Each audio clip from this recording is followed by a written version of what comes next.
what are your greatest failures, if any, and what did you learn from them? Greatest failures? Yeah. If Greatest. any. I don't, siguro I'll just answer it this way. I'm a type of person who knows that there is always something to be learned.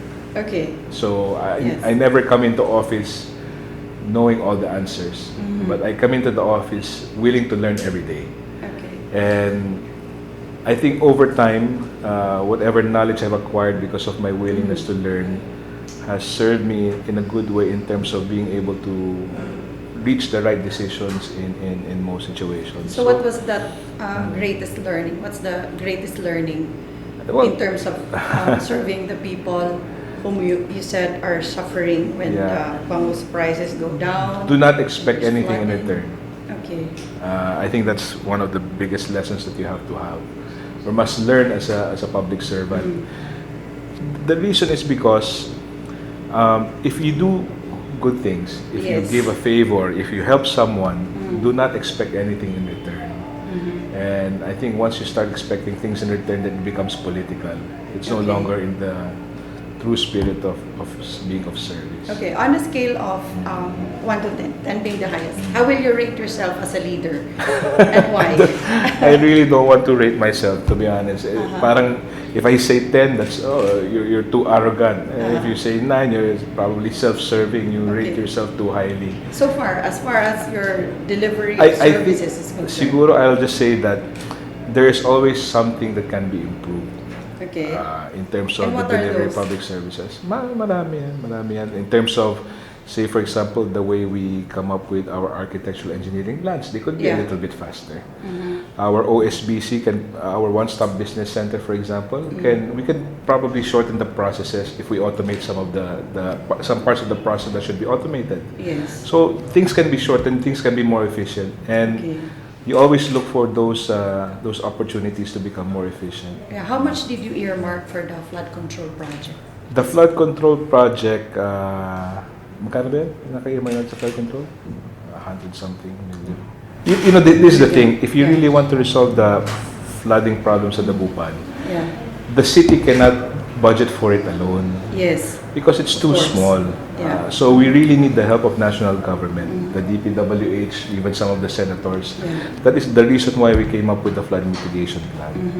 Because it becomes easier now to go to the national government and say, look, this is what we need. So can you point to us which part of the plan that you're willing to help and you're willing to allocate budget for? Okay. So before, we didn't have that. Were you able to make headway? Yeah. So, We actually have shopping some for commitments the already. budget. Yeah. Okay. Kasi before, wala eh. Ito, sige, taas niyo yung kalsada. But that's it. Anong Yeah. susunod? What is the purpose? Okay. What does it resolve? Wala. So we just basically came up with a comprehensive plan. What is your leadership style? My leadership style is... Yes.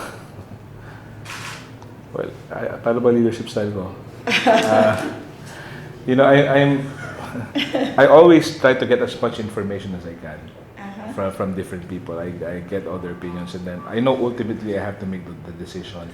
So I'm not the type of person to always assume that I know everything. It's always important for me to get not only the one or the second side of the picture, but all sides of the story.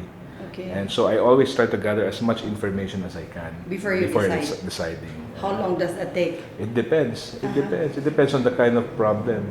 If it's a complex problem, then of course you have to gather more information. But if it's a simple issue, sometimes a minor issue lang, more or less within 10 minutes of hearing the stories and the facts, you can already decide. Okay. Are you afraid to make decisions even if you say it will No. displease a lot of people? No. That is the one thing that I've always said, that you should never ever, as a public servant, think of the next election as the focal point of how decisions are made. Yes. Because if you do that, you compromise your political will. And once you compromise your political will, wala na. You can never accomplish as much as you want. So you never look at, if you get elected as mayor, congressman, or governor, don't look at it as a 3-term thing. Look at it as a 1-term thing. And if you're lucky enough, you get elected again. But if not, then so what? Hindi ka gusto ng tao. But at least in the term that you are serving, the time that you're given to serve, if you do not compromise your political will, then you will be able to accomplish more things.